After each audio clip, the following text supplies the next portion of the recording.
Thank you, thank you, thank you. Please, if you have a seat, be seated. If you don't, come up on stage. Thank you very much. It's a great honor to be here. Mr. President, they tell me you're over there somewhere. There you are. Thank you, Mr. President. Be not afraid. These were the first words at the first public address of the first Polish Pope after his election in October of 1978. They were the words that would come to define Pope John Paul II. Words that would change the world. John Paul brought the message here to Warsaw in his first trip back home as Pope in June of 1979. It was a message about the power of faith, the power of resilience, the power of the people. In the face of a cruel and brutal system of government, it was a message that helped end the Soviet repression in the Central Land and Eastern Europe 30 years ago. It was a message that will overcome the cruelty and brutality of this unjust war. When Pope John Paul brought that message in 1979, the Soviet Union ruled with an iron fist behind an iron curtain. Then a year later, the Solidarity movement took hold in Poland. While I know he couldn't be here tonight, we're all grateful in America and around the world for Lech Walesa.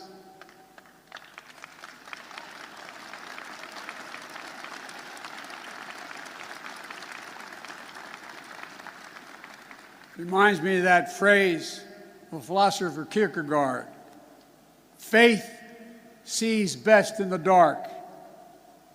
And they were dark moments. 10 years later, the Soviet Union collapsed, and Poland and Central and Eastern Europe would soon be free. Nothing about that battle for freedom was simple or easy. It was a long, painful slog, fought over not days and months, but years and decades. But we emerged anew in the great battle for freedom, a battle between democracy and autocracy, between liberty and repression, between a rules-based order and one governed by brute force. In this battle, we need to be clear-eyed. This battle will not be won in days or months either. We need to steel ourselves for the long fight ahead. Mr. President, Mr. Prime Minister, Mr. Mayor, members of the Parliament, distinguished guests, and the people of Poland, and I suspect some people of Ukraine that are here. We are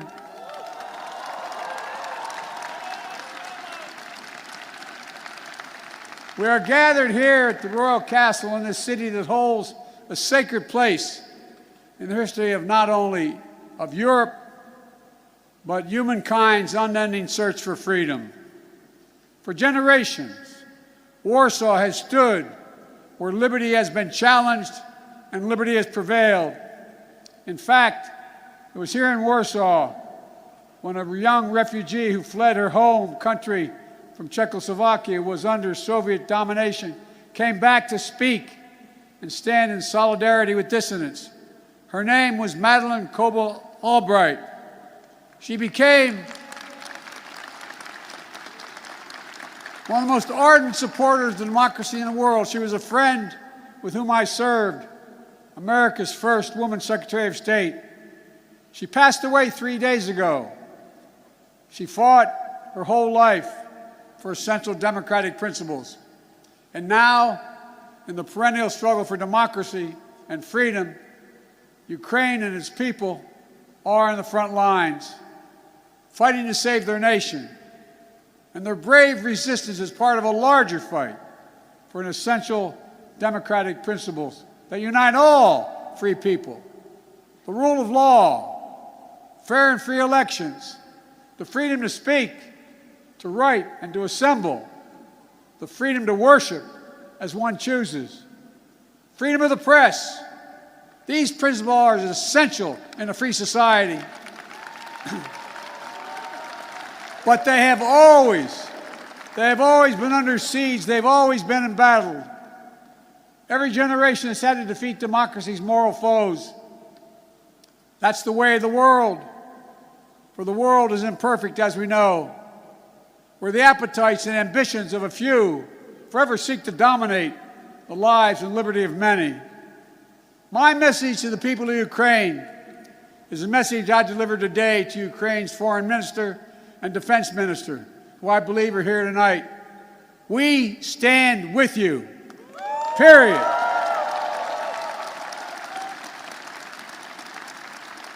Today's fighting in Kyiv and Mariupol and Kharkiv are the latest battle in a long struggle. Hungary, 1956. Poland, 1956, and then again, 1981. Czechoslovakia, 1968. Soviet tanks crushed democratic uprisings. But the resistance continued until finally, in 1989, the Berlin Wall and all the walls of Soviet domination, they fell. They fell. And the people prevailed. But the battle for democracy could not conclude and did not conclude with the end of the Cold War. Over the last 30 years, the forces of autocracy have revived all across the globe. Its hallmarks are familiar ones: contempt for the rule of law, contempt for democratic freedom, contempt for the truth itself.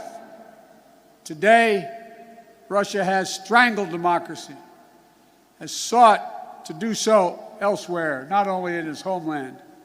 Under false claims of ethnic solidarity, it has invalidated neighboring nations.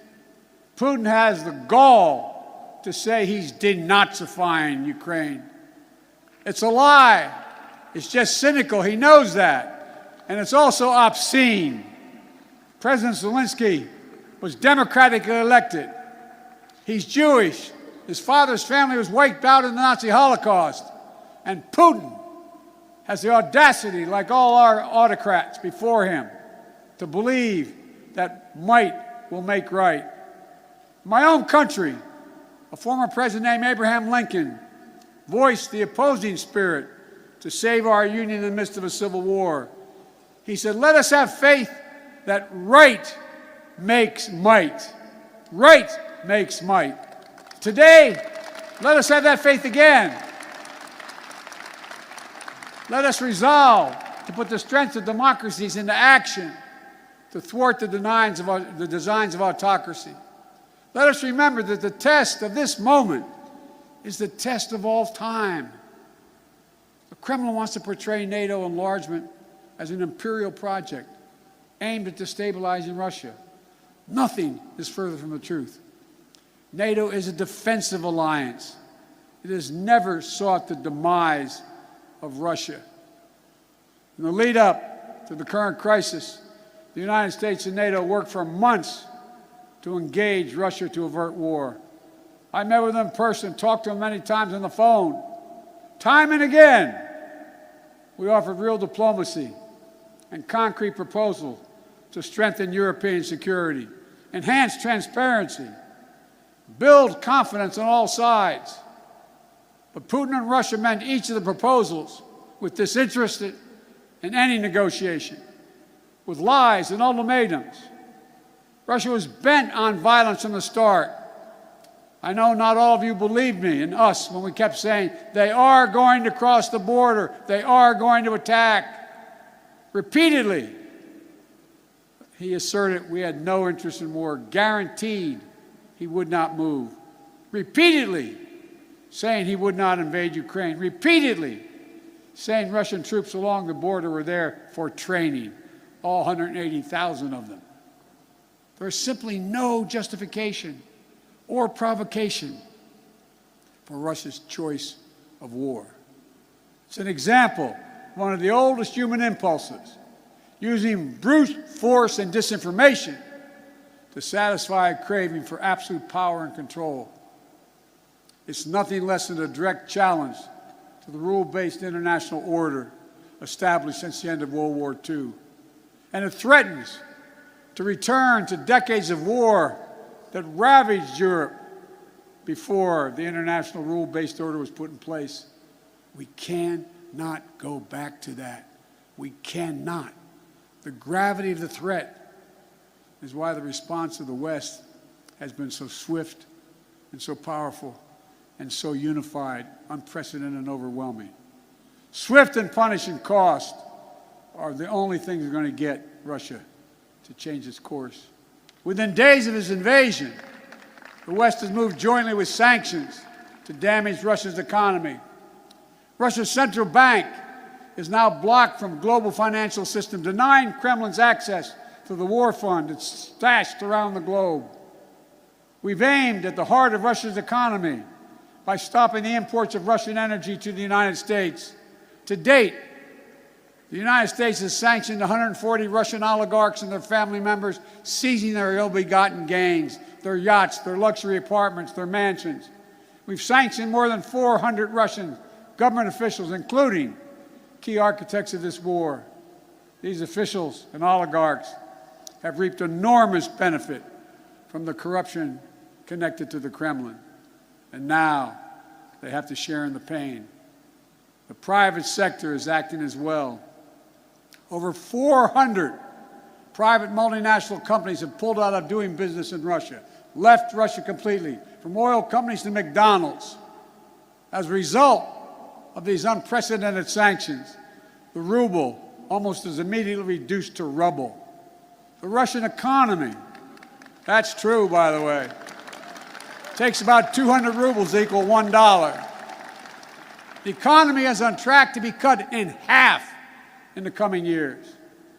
It was ranked, Russia's economy was ranked the 11th biggest economy in the world before this invasion. It will soon not even rank among the top 20 in the world. Taken together,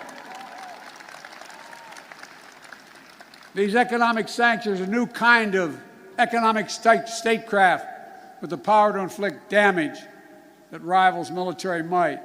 These international sanctions are sapping Russian strength, its ability to replenish its military, and its ability to project power. And it is Putin, it is Vladimir Putin who is to blame, period. At the same time, alongside these economic sanctions, the Western world has come together to provide for the people of Ukraine with incredible levels of military, economic, humanitarian assistance. In the years before the invasion, we, America, had sent over $650 million before they crossed the border in weapons to Ukraine, including anti-air and anti-armor equipment. Since the invasion, America has committed another $1.35 billion in weapons and ammunition. And thanks to the courage and bravery of the Ukrainian people, the equipment we've sent and our colleagues have sent have been used to devastating effect to defend Ukrainian land and airspace. Our allies and partners have stepped up as well. But as I've made clear, American forces are in Europe, not in Europe, to engage in conflict with Russian forces. American forces are here to defend NATO allies. Yesterday, I met with the troops that are serving alongside our Polish allies to bolster NATO's frontline defenses. The reason we want to make clear is their movement on Ukraine don't even think about moving on one single inch of NATO territory.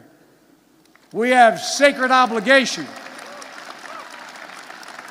We have a sacred obligation under Article 5 to defend each and every inch of NATO territory with the full force of our collective power. And earlier today, I visited your national stadium, where thousands of Ukrainian refugees are now trying to answer the toughest questions a human can ask. My God, what's going to happen to me? What's going to happen to my family? I saw tears in many of the mothers' eyes as I embraced them. They're young children. They're young children, not sure whether to smile or cry. One little girl said, "Mr. President," she spoke a little English, if my brother and my daddy, are they going to be okay? Will I see them again? Without their husbands, their fathers. In many cases, their brothers and sisters who stayed back to fight for their country. I didn't have to speak the language or understand the language to feel the emotion in their eyes, where they gripped my hand. Little kids hung onto my leg, praying with a desperate hope that all of this is temporary. Apprehension that they may be perhaps forever away from their homes. Almost a debilitating sadness that this is happening all over again. But I was also struck by the generosity of the people of Warsaw, for that matter, all the Polish people, for the depths of their compassion, their willingness to reach out, for opening their hearts. Say to the mayor and the premier, they're opening their hearts and their homes simply to help. I also want to thank my friend, the great American chef, Jose Andres, and his team for help feeding those who are yearning to be free. But helping these refugees is not something Poland or any other nation should carry alone. All the world democracies have a responsibility to help, all of them. And the people of Ukraine can count on the United States to meet its responsibility.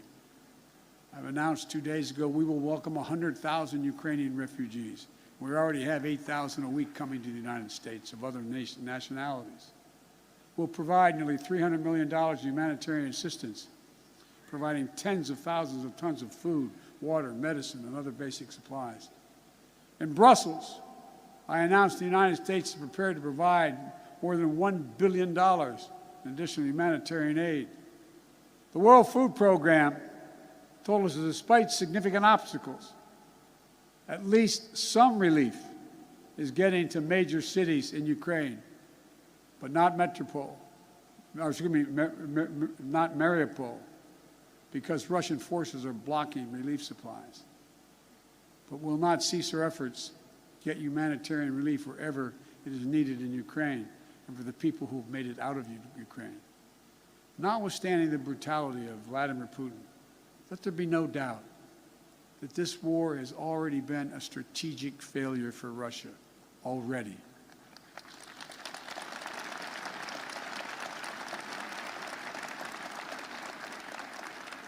Having lost children myself, I know that's no solace to the people who've lost family. But he, Putin, thought Ukrainians would roll over and not fight. Not much of a student of history. Instead, Russian forces have met their match with brave and stiff Ukrainian resistance. Rather than breaking Ukrainian resolve, Russia's brutal tactics have strengthened the resolve. Rather than driving NATO apart, the West is now stronger and more united than it has ever been. Russia wanted less of a NATO presence on its border, but now he has a stronger presence, a larger presence, with over 100,000 American troops here, along with all the other members of NATO. In fact, Russia has managed to cause something I'm sure he never intended.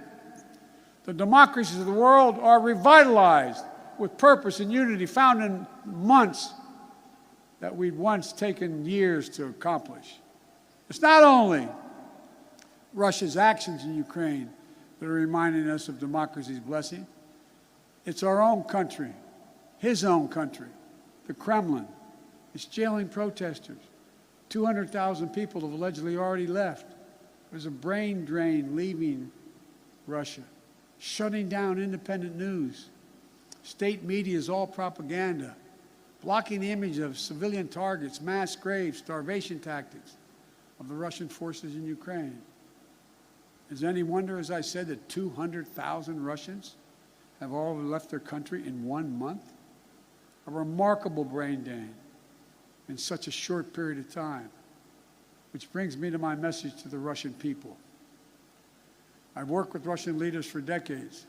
I sat across the negotiating table going all the way back to Soviet Premier Alexei Kosygin to talk arms control at the height of the Cold War. I've always spoken directly and honestly to you, the Russian people. Let me say this if you're able to listen. You, the Russian people, are not our enemy.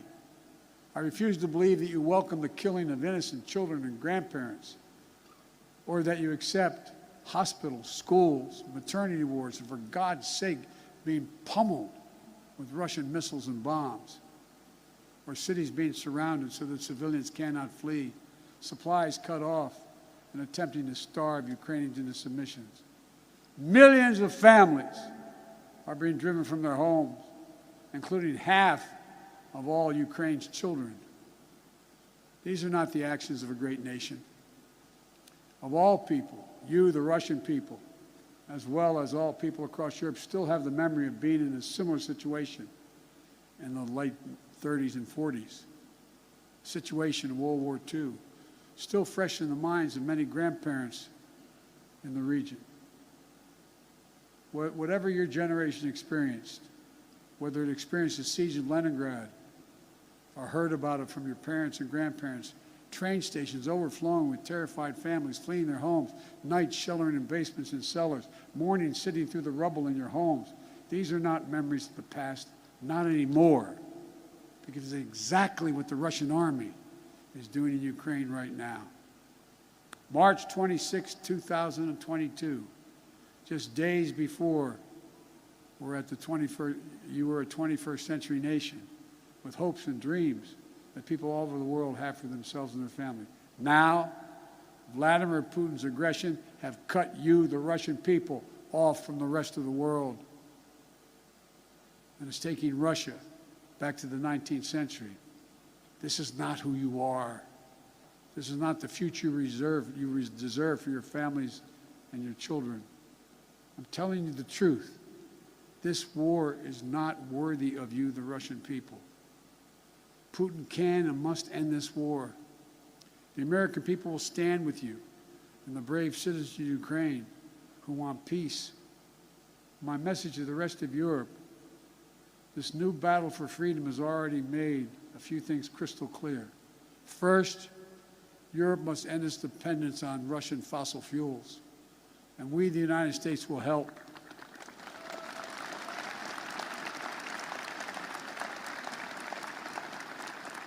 That's why just yesterday in Brussels, I announced a plan with the President of the European Commission to get Europe through the immediate energy crisis. Over the long term, as a matter of economic security and national security for the survivability of the planet, we all need to move as quickly as possible to clean, renewable energy. And we'll work together to help get that done so that the days of any nation being subject to the whims of a tyrant for its energy needs are over. They must end. They must end. And second, we have to fight the corruption coming from the Kremlin to give the Russian people a fair chance. And finally, most urgently, we maintain absolute unity. We must among the world's democracies. It's not enough to speak with rhetorical flourish of ennobling words of democracy, of freedom, equality, and liberty. All of us, including here in Poland, must do the hard work of democracy each and every day. My country as well. That's why I came to Europe again this week with a clear and determined message for NATO, for the G7, for the European Union, for all freedom-loving nations. We must commit now to be in this fight for the long haul. We must remain unified today and tomorrow and the day after, and for the years and decades to come. It will not be easy. There will be cost, but it's a price we have to pay, because the darkness that drives autocracy is ultimately no match for the flame of liberty that lights the souls of free people everywhere. Time and again, history shows that it's from the darkest moments that the greatest progress follows. And history shows this is the task of our time, the task of this generation. Let's remember the hammer blow that brought down the Berlin Wall. The might that lifted the Iron Curtain were not the words of a single leader. It was the people of Europe who for decades fought to free themselves. Their sheer bravery opened the border between Austria and Hungary for the pan-European picnic. They joined hands for the Baltic Way.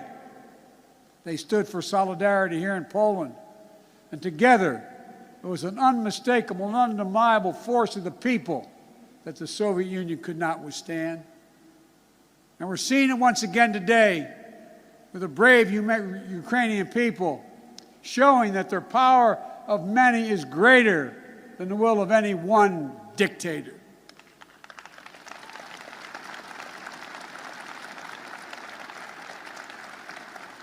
So in this hour, let the words of Pope John Paul burn as brightly today.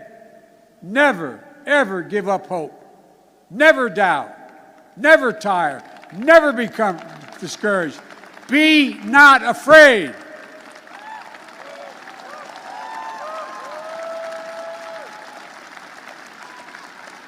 A dictator bent on rebuilding an empire will never erase a people's love for liberty. Brutality will never grind down their will to be free. Ukraine will never be a victory for Russia, for free people refused to live in a world of hopelessness and darkness. We will have a different future, a brighter future, rooted in democracy and principles, hope and light, of decency and dignity, of freedom and possibilities.